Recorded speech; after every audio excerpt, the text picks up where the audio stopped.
최대 70만 원까지 정부가 지원하는 에너지 바우처로 전기세를 돌려받을 수 있다는 사실 알고 계셨나요? 지금 신청하면 바로 다음 달 전기요금 고지서부터 감면 혜택을 받을 수 있습니다. 영상을 끝까지 시청하시면 자세하게 알려드립니다. 바우처 대상자가 아니라도 걱정 마세요. 이 영상에서는 모든 가정에서 실천할 수 있는 에어컨 전략 꿀팁들을 알려드립니다. 안녕하세요.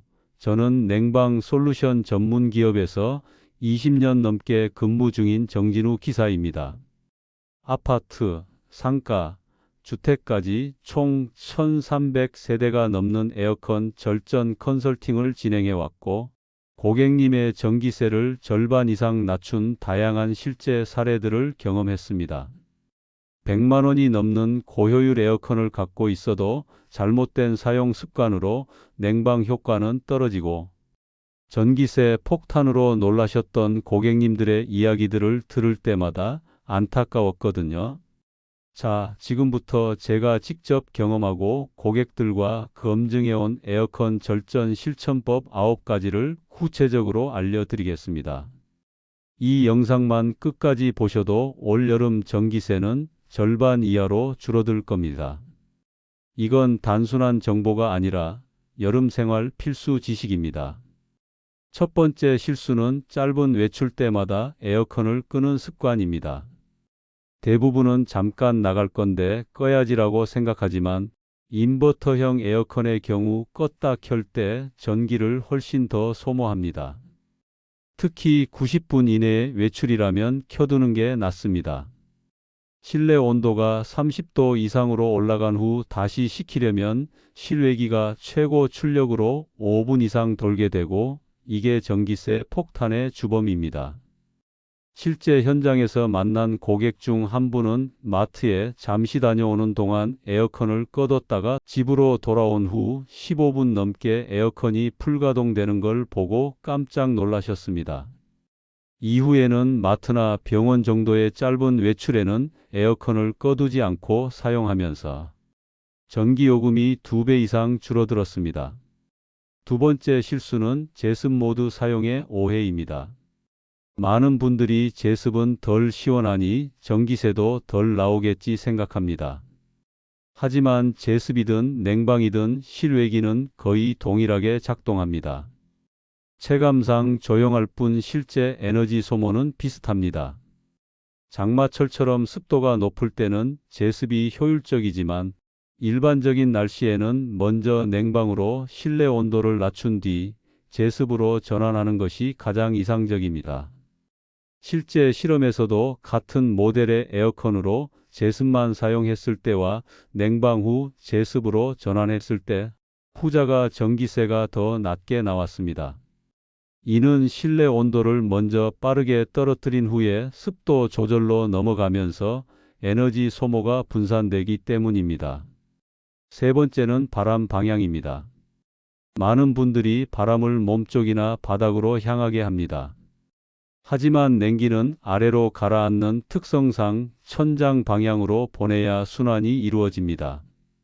이 순환이 제대로 이루어져야 전체 공간이 골고루 시원해지고 실외기가 쉬게 되면서 전기세도 덜 나옵니다.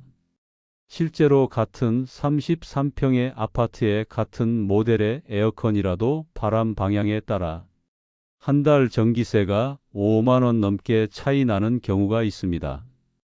고객님 중 한 분의 사례를 보면 에어컨을 바닥면으로 내리게 설정한 경우와 천장 방향으로 향하게 한 경우의 전기세 차이가 무려 42%에 달했습니다.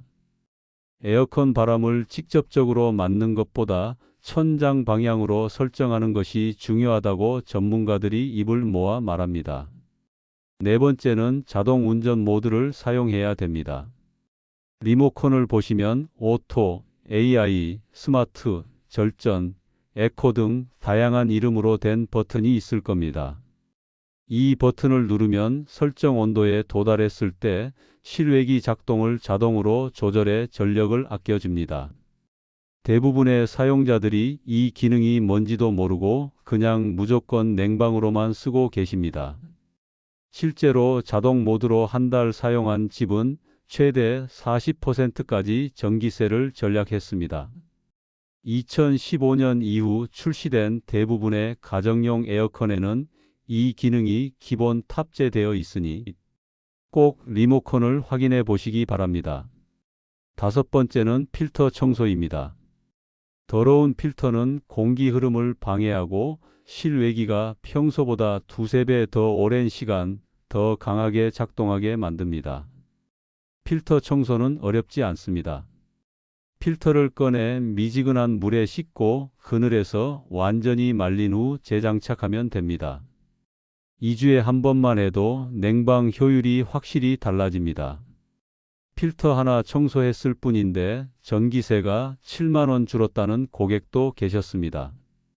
특히 반려동물을 키우는 가정이나 도로가 인접한 아파트는 실외 먼지와 털이 쌓이기 쉬워 더 자주 확인이 필요합니다.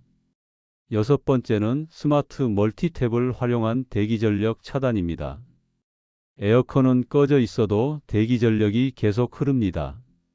특히 와이파이 연동 기능이 있는 제품들은 상시 전력을 소비하죠.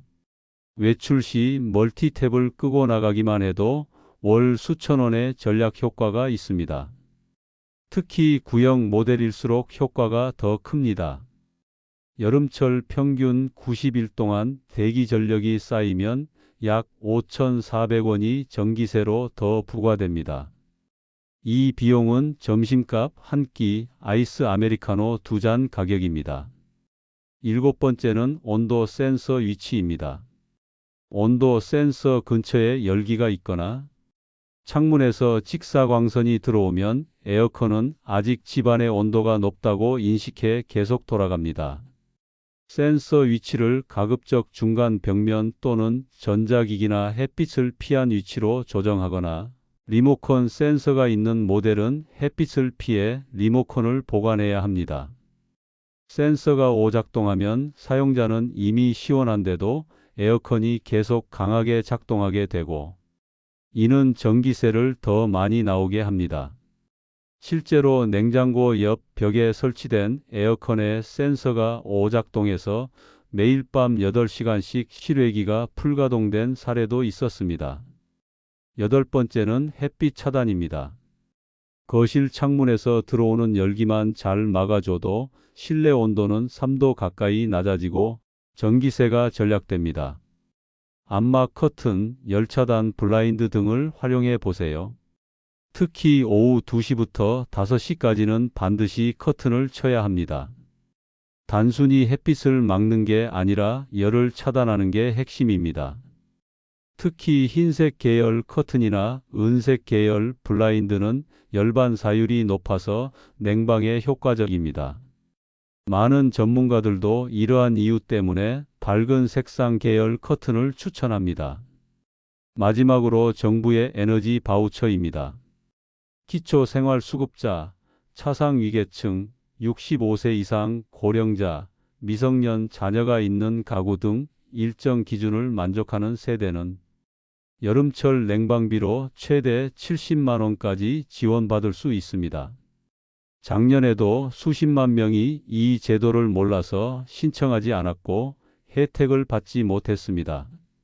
올해까지 신청 가능하며 간단한 신청으로 큰 도움을 받을 수 있으니 꼭 확인하시고 챙기세요. 거동이 불편한 분은 대리 신청 또는 담당 공무원의 직권 신청도 가능하니 읍면동 행정복지센터에 사전 문의하세요.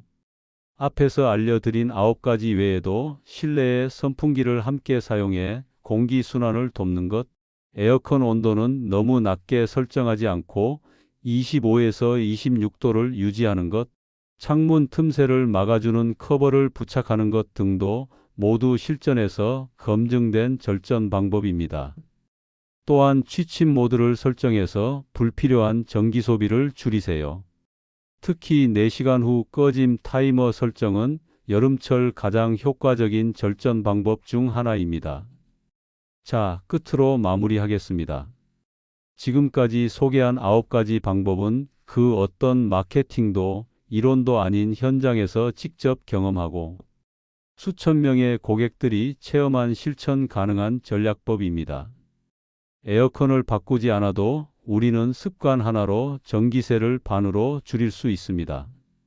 더위 속에서 참으며 지내는 것이 미덕이 아니라 똑똑하게 시원함을 누리는 것이 바로 오늘날의 지혜입니다. 오늘 영상이 도움이 되셨다면 가족과 친구에게도 꼭 공유해 주세요.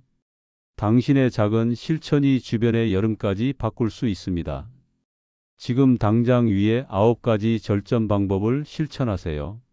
무더운 여름, 이제는 시원하게 그리고 똑똑하게 보내봅시다. 지금까지 시청해 주셔서 감사합니다. 도움이 되셨다면 구독과 좋아요 부탁드립니다. 건강하고 행복하세요.